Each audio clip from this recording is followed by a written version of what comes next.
Om Swastiastu, kembali kita berjumpa dengan beberapa tokoh yang sengaja saya undang di podcast Paiketan Kerama Bali. Setelah lama jeda, kita akan sekarang membahas tentang hubungan antara Majelis Desa Adat dan desa adat itu sendiri. Yang di Bali kita ketahui ada sekitar 1.500 desa adat. Nah, di samping saya sudah hadir Bapak Dr. Andes AKP Purnawiraman Polisi Imade Karyase SHMH. Beliau adalah akademisi di Fakultas Hukum Universitas Rakyat yang juga sangat aktif di bidang ilmu tata negara ya. Swastiastu Pak Ade. Dan di depan saya ini adalah Ketua Umum Paiketan Kerama Bali, Dr. Insinyur Iwayan Jodre. Beliau selain sebagai dosen di Politeknik Negeri Bali juga sebagai pengusaha yang bergerak di bidang listrik ya. Dan beliau juga pemegang hak paten. Ya, hak paten tekap isolator yang sudah bekerja sama dengan PLN di seluruh Indonesia. Swastiastu Pak Jodre, terima kasih sudah hadir dalam kesempatan pagi ini. Baik para pemirsa, kita akan berbicara mengenai hubungan antara MDA dengan desa adat yang belakangan ini sempat ramai ya Pak ya. Seperti apa sebenarnya sejatinya yang diatur oleh Perda 4 2019 sampai terjadi polemik terkait dengan posisi Bendesa Agung Majelis Desa Adat Provinsi Bali. Menurut Pak Made Karyase selaku pakar hukum ya, orang hukum, mungkin bagaimana sebenarnya implementasi dari Perda 4 itu kok sampai menimbulkan seolah-olah MDA itu atasan desa adat Pak, dan implementasi dari ADART itu mungkin itu bisa dijelaskan dulu biar masyarakat. Terima kasih Om Swastiastu, yang saya hormati Pak Ketua Umum Paiketan Kerama Bali, Pak Jodre, Pak Moderator. Ya, sebenarnya saya dari awal, kebetulan saya di desa adat itu dari tahun 2015 sampai 2019 masih menjadi penyarikan desa adat. Terakhir saya mengikuti bagaimana proses pembentukan Perda 4 2019 itu, saya tahu persis juga, bolak-balik ke Jakarta untuk bagaimana Pak Gubernur waktu itu menginginkan supaya desa adat itu punya payung paling tidak, walaupun memang belum sempurna itu Pak, karena tidak melalui kajian akademis sebenarnya itu. Nah, karena keinginan Pak Koster, Pak Gubernur waktu itu supaya kita di desa adat itu merubah dari Perda 3 2021 23 itu dari desa pakraman menjadi desa adat, karena yang hidup kan memang desa adat gitu.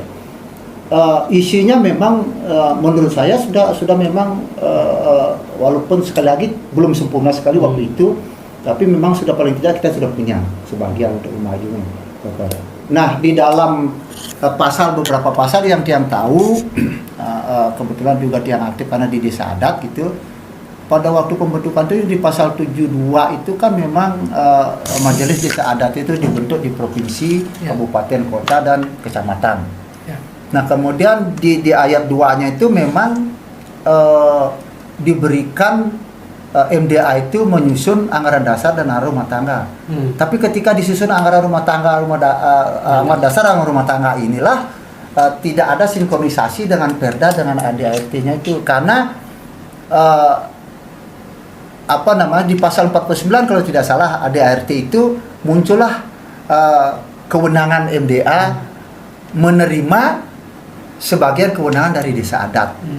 Nah, kita di Bali awalnya punya desa adat 1497 Pak. 497. Nah, terakhir tambah 3 kalau tidak salah di Gianyar dengan Bangli kalau tidak ada sekarang menjadilah 1500. Nah, kalau kita berbicara penyerahan sebagian kewenangan dari desa adat ke MDA, mestinya kita akan berkumpul dulu membahas ADART ini itu apa betul sudah diberikan kewenangan, apa saja kewenangan yang diberikan, kan itu harusnya dulu Pak. Kalau kita, nah saya kebetulan kan dari keakademisan saya di hukum tata negara, di hukum administrasi negara. Nah, kalau kita lihat itu memang ada teori yang mengatakan begini, teori perjanjian namanya Pak. Ada perjanjian individu dengan individu dengan masyarakat. Kalau dulu di zaman Romawi kuno itu perjanjian raja dengan rakyat, karena ada negara kesejahteraan, ada negara kota gitu kan. Nah, tetapi raja itu tidak diberikan kekuasaan untuk mengatur rakyatnya gitu. Hanya diberikan untuk melindungi, gitu Pak. Nah, itu ada Hobbes namanya, kemudian ada John Locke gitu, Montesquieu. Nah, itulah yang mengkorelasikan teori itu. Sehingga kalau menurut saya betul secara hierarkis, kalau di dalam Perda itu kan MDA itu adalah organisasi Pasikian. Kalau kita berbicara Pasikian berarti kan model forum. Orang-orang yang mestinya duduk di MDA itu harusnya dipilih dari bendese yang 1.500 itu. Minimal kalau kita memberikan persyaratan pernah menjadi bendese. Jadi bukan orang yang dari luar desa adat itu, jadi dari luar perjuru desa adat.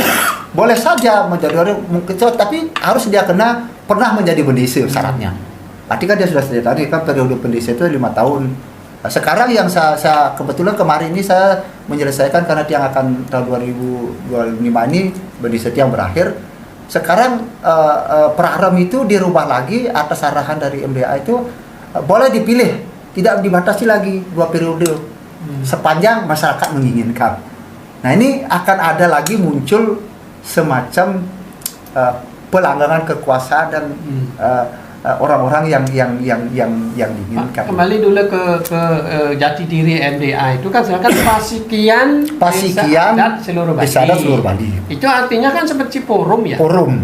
Bukan lembaga struktural yang seperti yang kita lihat sekarang. Kalau dari ketatanegaraan, kalau Pasikian konteksnya adalah forum. Berarti kalau Pasikian itu berarti dalam rumusan ART harusnya kan melibatkan semua desa adat.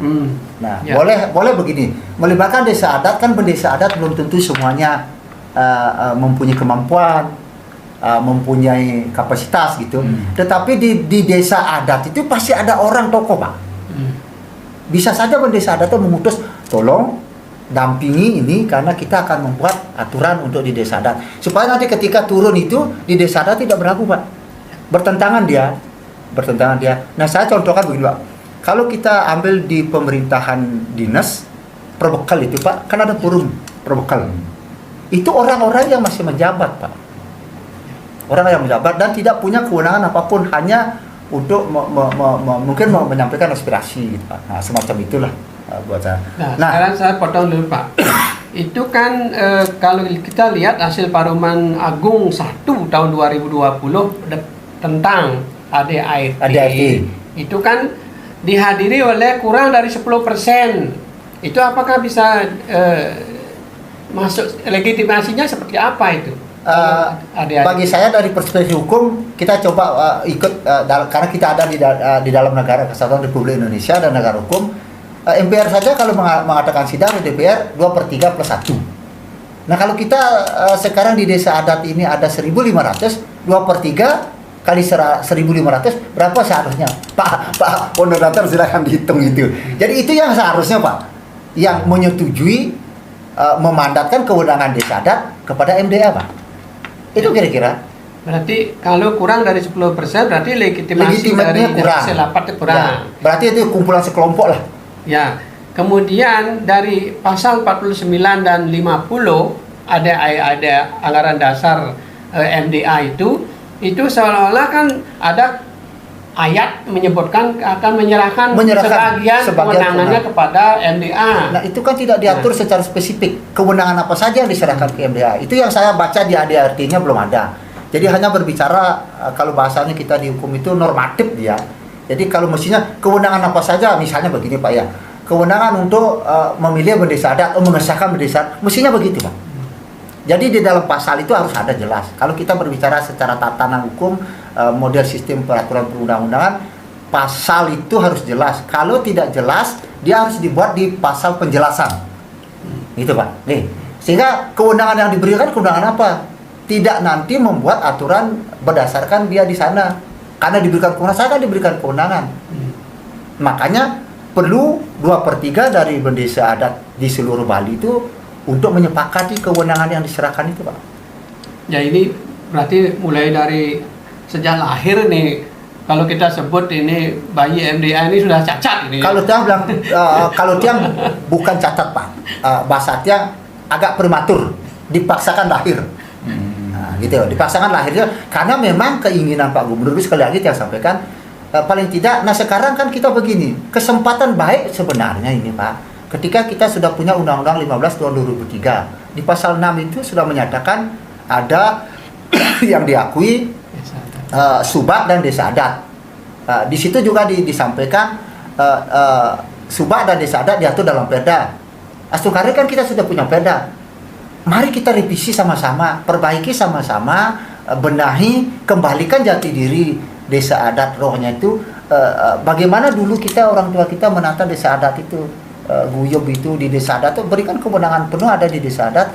Kalau di MDA itu di sini fungsinya membina, mengayomi, turun dong ke desa adat ketika kami membuat awe-gawe, ketika kami membuat perarem. Jangan kami disuruh ke MDA, para desa adat. Saya pengalaman beberapa kali untuk konsultasi tentang perarem, mulai dari perarem Buddha, ngadagang bendesa, perarem pengambil keputusan. Saya karena di Kerta Desa sekarang di desa adat. Kemudian kita untuk bertemu pejabat di MDA itu lebih birokrasi dari birokrat gitu.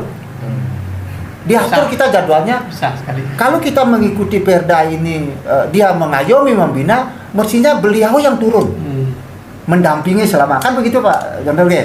Jadi kalau misalnya Pak Dono mendampingi KKN, masa KKN-nya disuruh ke rumahnya Pak Jenderal, kan tidak. Kan kita yang turun Pak, mendampingi para mahasiswa. Kalau saya konotasikan begitu Pak. Jadi MDA itu kalau dia mengayomi, mendampingi, dia mestinya turun ke desa adat. Saya mau tanya, berapa kali sih dalam 5 tahun petinggi-petinggi di MDA itu turun ke desa adat untuk memberikan bimbingan pembinaan kepada desa adat? Saya meminta data kalau ada. Kalau yang di Jimbaran kita ngundang aja susah untuk datang karena selalu sibuk. Gitu Ya, Pak. sekarang ke Pak Jurdra dulu. Kalau menurut Bapak selaku, ya anggaplah aktivis di desa adat, bahkan sudah langsung ikut mengelola desa adat Tewel ya Pak ya. Seperti apa harusnya hubungan ini? Karena itu ada istilahnya itu mengangkangi, ada ART itu mengangkangi Perda 4 2019. Karena ada penyerahan kewenangan dari desa adat kepada MDA. Padahal ART itu tidak dibentuk oleh seluruh desa adat. Gimana Pak? Baik, terima kasih Pak Man. Jadi kalau saya lebih cenderung menilai mestinya MDA ini adalah kalau sudah labelnya desa adat, di dalam melaksanakan aktivitasnya harus mencerminkan adat dan budaya Bali, kan itu. Adat budaya Bali ini apa sarana untuk melestarikan, kan itu. Ya. Sarana untuk melestarikan ini adalah bahasa, karena itulah simbol. Ya. Bahasa Bali memang harus dikedepankan oleh MDA dalam setiap komunikasinya dimanapun gitu. Jangan berbahasa Indonesia di dalam paruman urusan desa adat, kan itu berkaitan dengan adat gitu. Berbahasa Bali aja nggak bisa, terus akhirnya udah menjadi bendesa agung, kan konyol nih gitu loh. Kenapa bahasa Bali saya tekankan? Karena di bahasa Bali itu ada anggah ungguh. Kepada siapa kita berbicara. Amun kepada rakyat boleh kasar, silahkan kalau punya rakyat, kan itu. Nah, kalau berbicara dengan kerama adat, ya, harus tetap menggunakan bahasa halus. Gitu. Tiang paruman di Banjar adat bahasa Bali halus. Kecuali kalau kita tidak bisa bahasa, ada bagian yang sulit kita bahasa Bali kan, kita mau munas ampuran kita yang sampaikan dalam bahasa Indonesia sekali puniki gitu loh. Ya ini nah kan ini masalah etika berkomunikasi ndak ada ini. Sebenarnya MDA ini menurut saya sih kalau dibilang sempurna sih tidak sempurna gitu kan, karena memang ADRT-nya jelas, misalnya Paruman, tidak ada pesamuan, tapi coba baca ADRT-nya. Ditandatangani dalam Pesamuan Agung 1, padahal tidak ada. istilah pesamuan dia di sini paruman-paruman aja gini kan itu. Nah modelnya artinya ada yang tidak sempurna, tapi syukur setiap yang disampaikan oleh Pak Karyasa ini makhluk ini ada gitu kan itu. Sebenarnya tidak terlalu bermasalah dengan MDA, yang bermasalah ini oknumnya ini.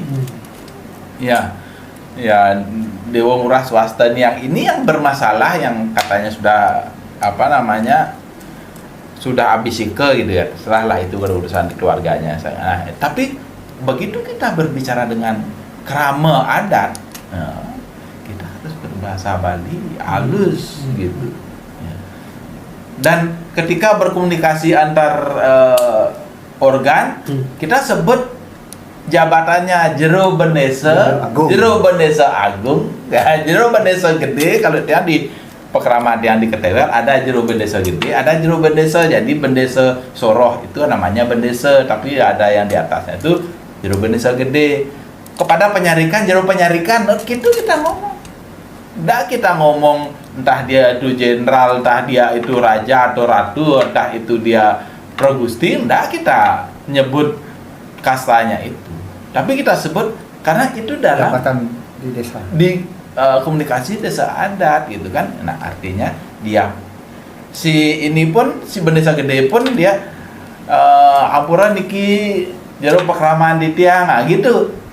Bahasanya bahasa halus. Kenapa harus berbahasa halus? Karena dari bahasa halus akan muncul gerak tubuh yang halus, pikiran pun halus. Itu sebenarnya konsep anak tua kita. Jadi lebih ke persoalan etika nih ya.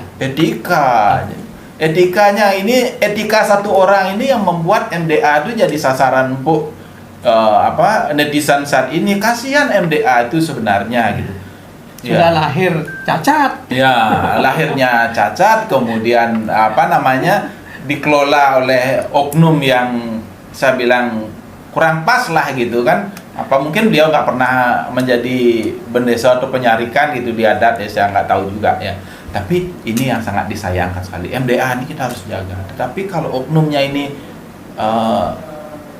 nggak beres, yang memang harus dibersihkan. Dibina, kalau nggak bisa dibina ya dibinasakan. Ini kewajiban Pak Gubernur, karena setiap yang disampaikan oleh Pak Karyasa bahwa MDA ini lahir atas keinginan kuat Pak Gubernur Koster untuk melindungi desa adat dan memberdayakan. Tapi kalau misalnya caranya, kalau sudah ada oknumnya begini, Pak Gubernur harus bertindak, jangan dibiarkan desa adat ini mesti begini, dibuat morat-marit oleh cuman satu orang ini gitu kan itu. Oke. Ini kan kembali ke personal jadinya penilaian percobaan karena dia mengatasnamakan lembaga. Belum lagi persoalan pemalsuan identitas. Ya kan? Kalau misalnya di dalam HTP disebut Dewa Gede Ngurah Swasta gitu. Bila dalam pertanggungjawaban kemudian dalam administrasi kan tetap harus itu disebut. Bukan lalu pakai nama lain ya yang dipakai di keluarganya lalu dipakai ke lembaga resmi. Anggaplah ini kan resmi ya. Desa adat kan dibentuk oleh Perda. Ya, akhirnya kan resmi. Nanti makanya dulu sempat ada kasus pemalsuan identitas kan itu sampai di Kapolda itu kalau nggak salah bagaimana asal usulnya itu kasus itu. Dan kembali ke Pak Karyasa, sebenarnya di dalam penyusunan ADART itu pertama tadi kan tidak melibatkan seluruh desa adat yang jumlahnya hampir 1.500. Yang kedua, pasal 49 yang menyebutkan antara lain menyebutkan menyerahkan kewenangan desa adat sebagian kewenangan desa adat kepada MDA.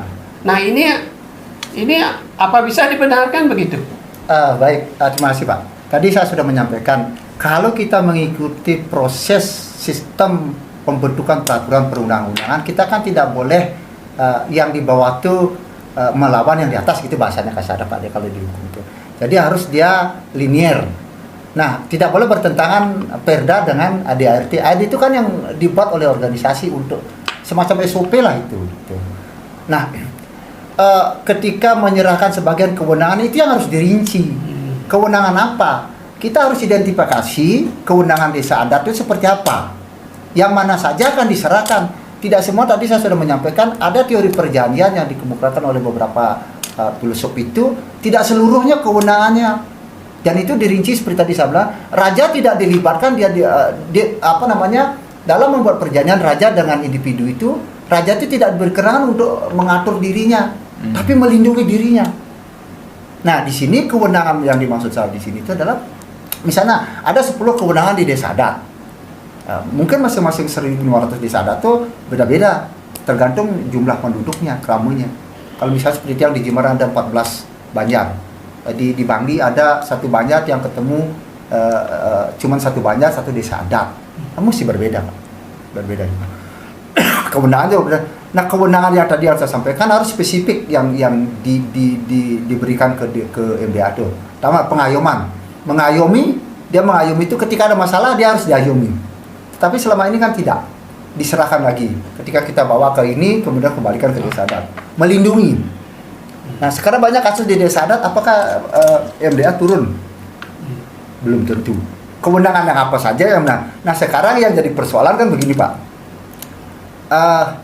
Memberikan SK kepada pendesa terpilih secara administrasi, kalau dibilang saya kemarin itu ada nonton podcast atau judul itu bantahan dari MDA, itu kan negara harus hadir, tetapi MDA bukan wakil negara. Yang mewakili negara di desa adat itu adalah DPM apa?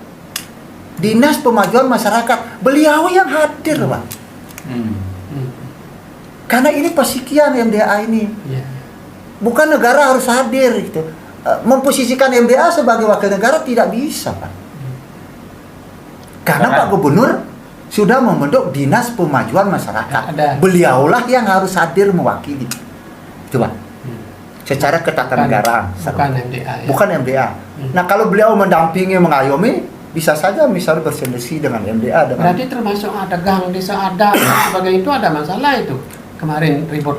Jujur, 1.500 desa adat tidak ada yang jujur. Karena kadang-kadang untuk memenuhi persyaratan administrasi ke MDA itu buat saja musyawarah mufakat. Padahal di situ ada pemilihan, Pak.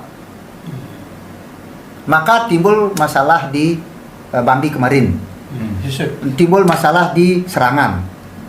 Karena ketika sudah ada pemilihan, yang tidak terpilih kalah karena orang, kemungkinan dari titipan, maka dia melakukan gugatan kepada yang menang.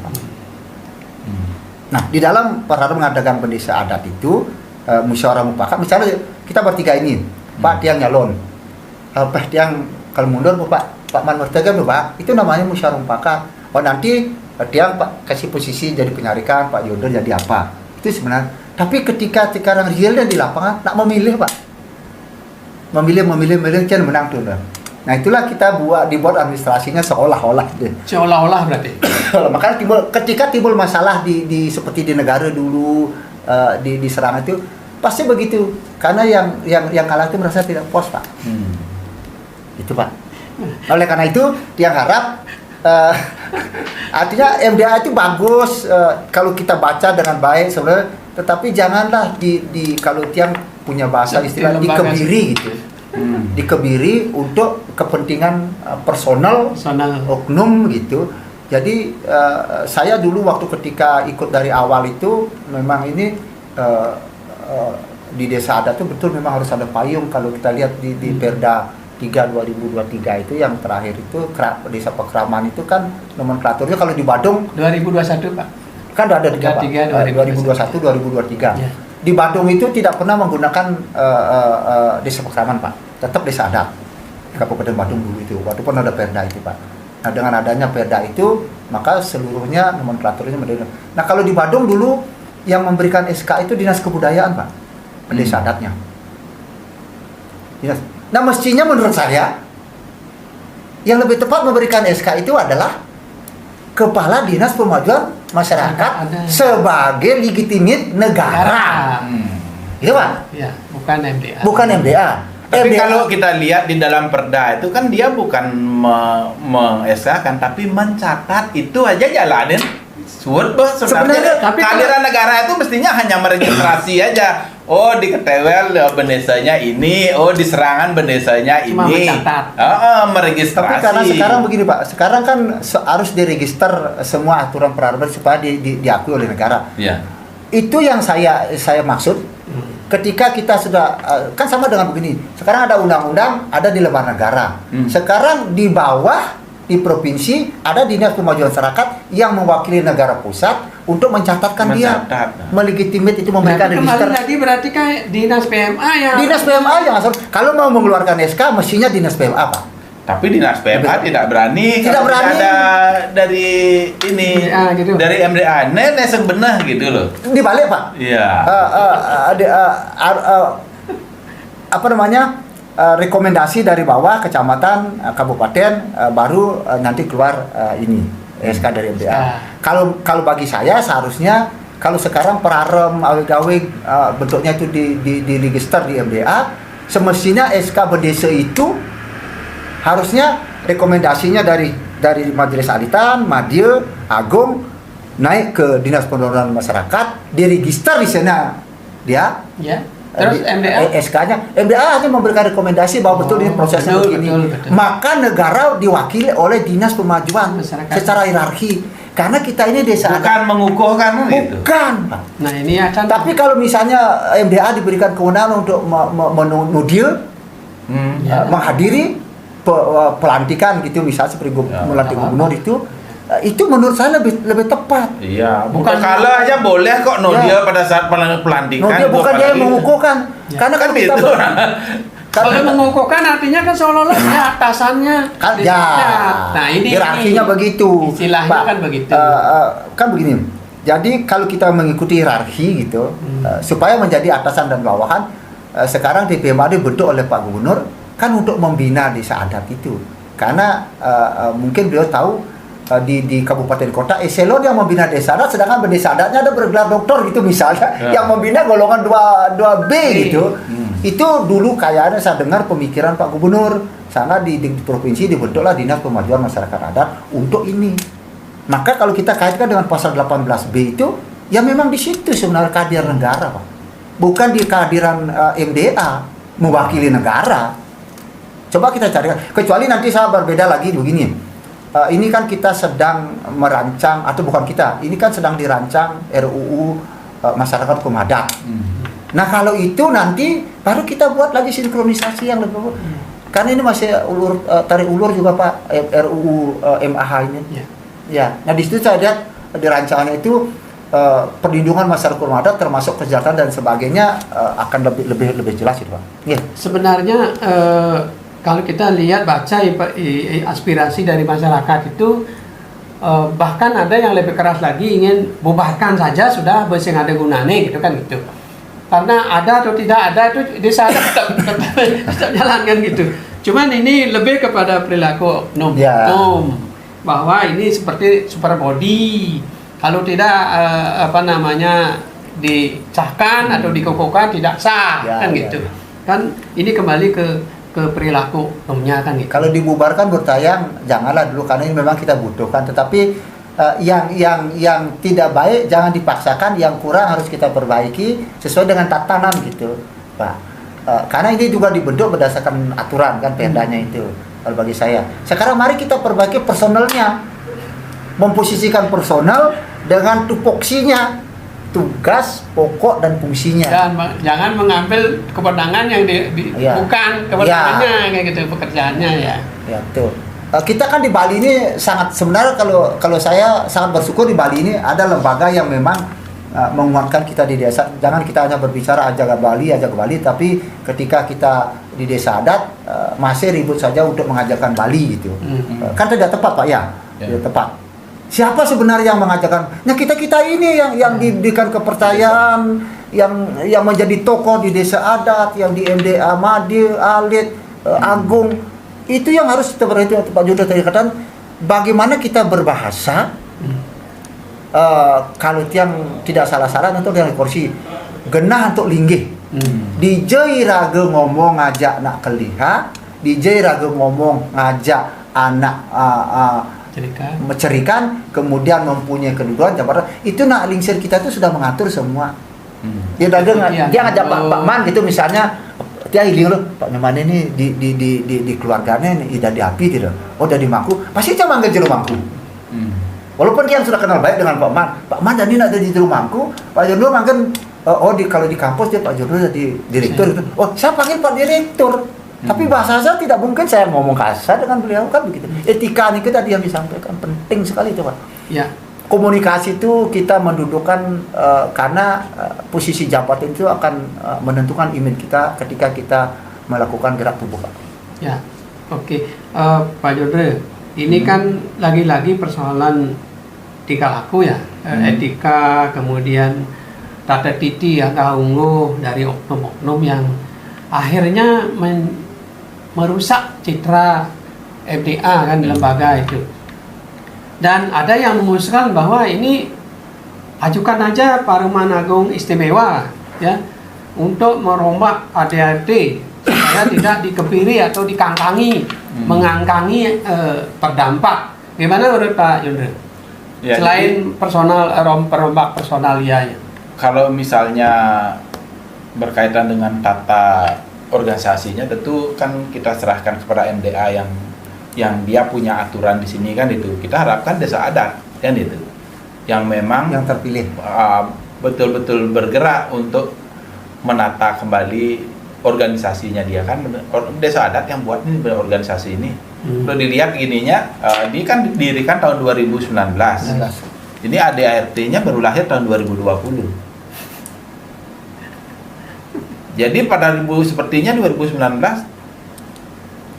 Belum ada. Belum ada dia. Kan itu. Masih menggunakan MUDP. Nah itu, Ya, ya. nah itu kan.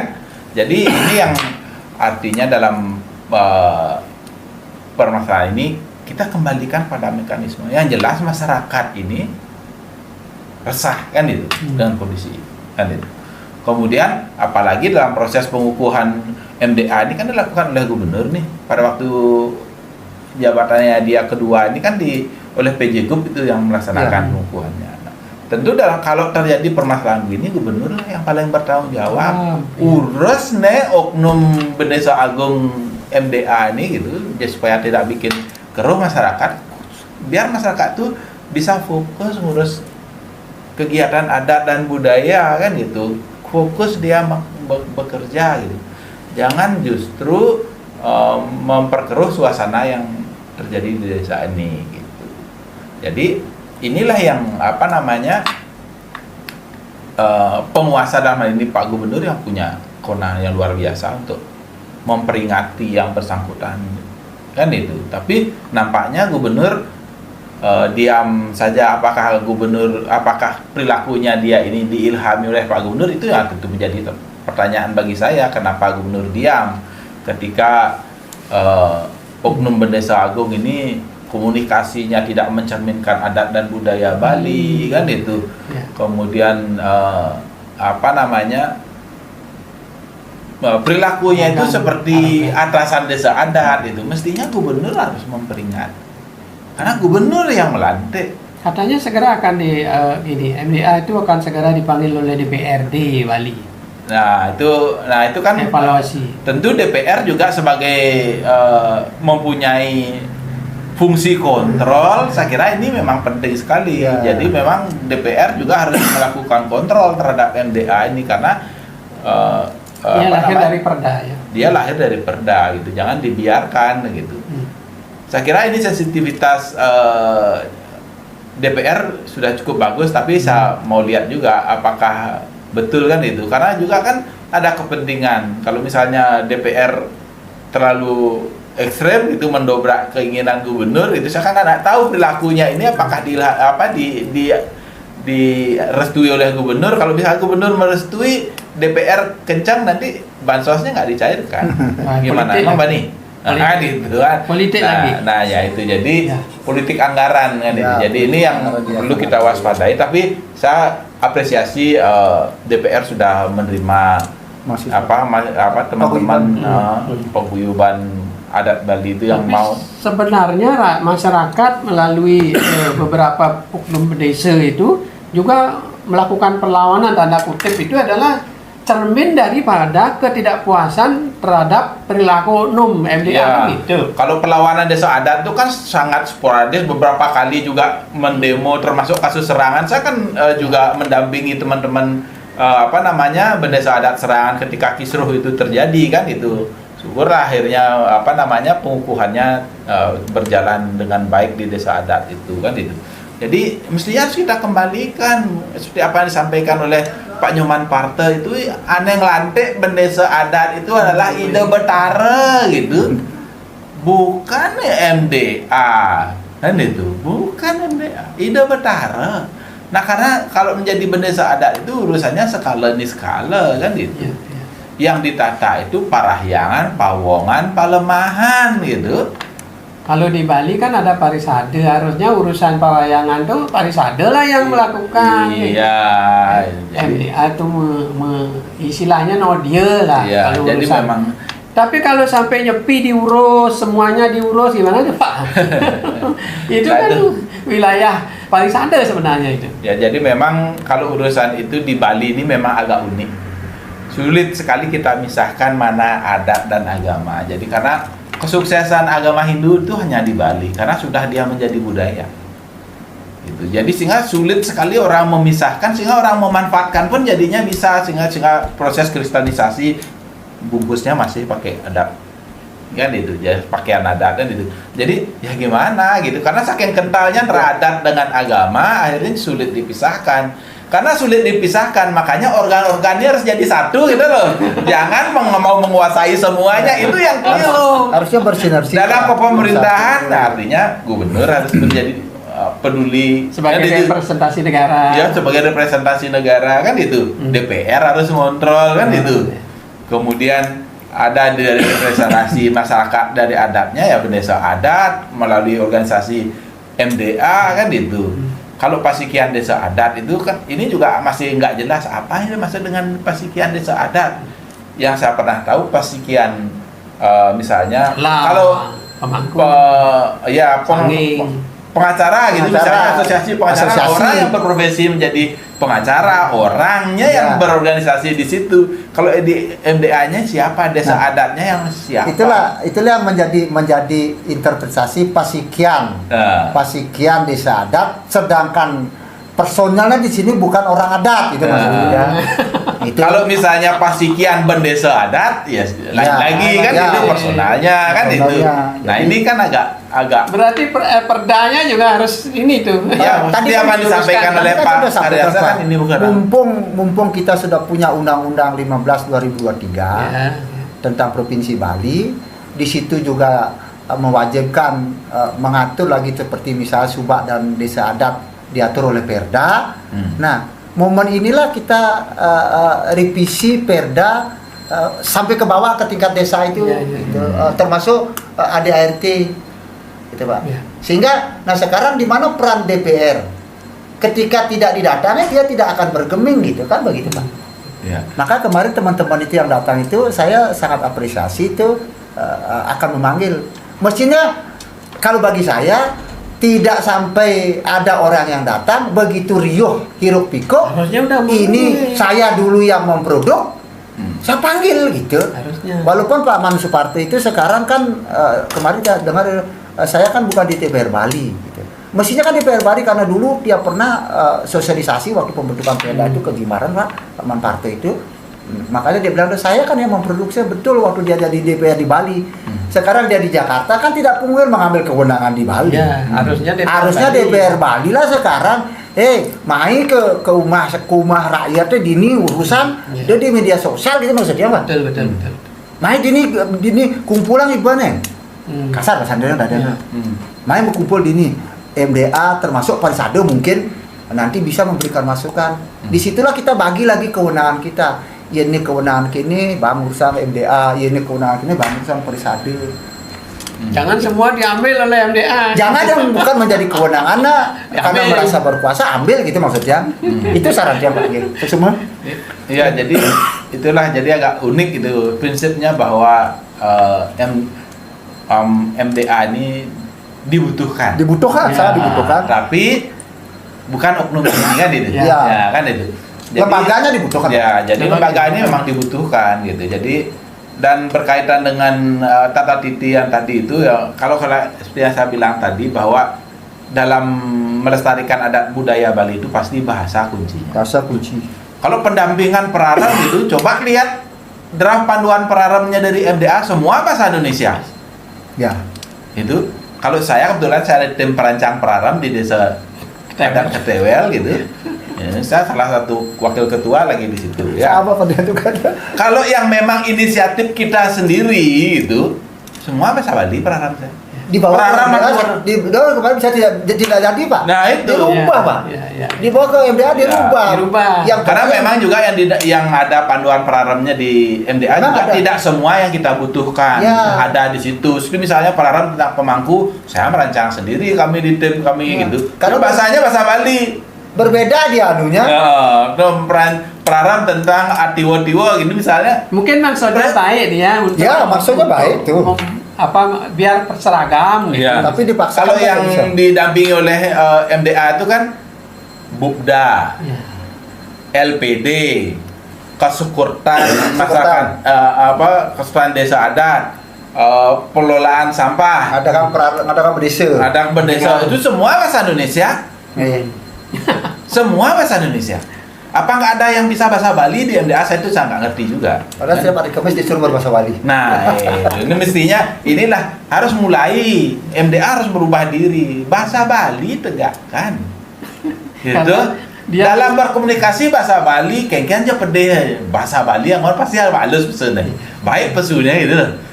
Gitu. Jangan lagi ada kasus orang bendesa adat yang di Selat Suset itu bahasa halus, ya jok, wah nanti datang. Nah, iya itu kan pakai Pak Man, ini udah juga- pakai bahasa Indonesia kenyat marah-marah lagi kan gitu. Ada Ini juga kan konyol ini mahasiswa komunikasi saya adat kemarin ini. Pak dari Bangli itu kebetulan dia menyusunnya itu skripsi itu kasus. Kasus di Bangli itu Pak disusun. Hmm. Yang dipilih oleh masyarakat tidak dilantik, yang tidak dipilih dia SK-kan itu. Makanya dia angkat jadi kasus skripsi dia. Dia yang bimbing Pak. Ah. Ini malah menimbulkan masalah ya. Saya minta ininya praremnya yang terpilih begini.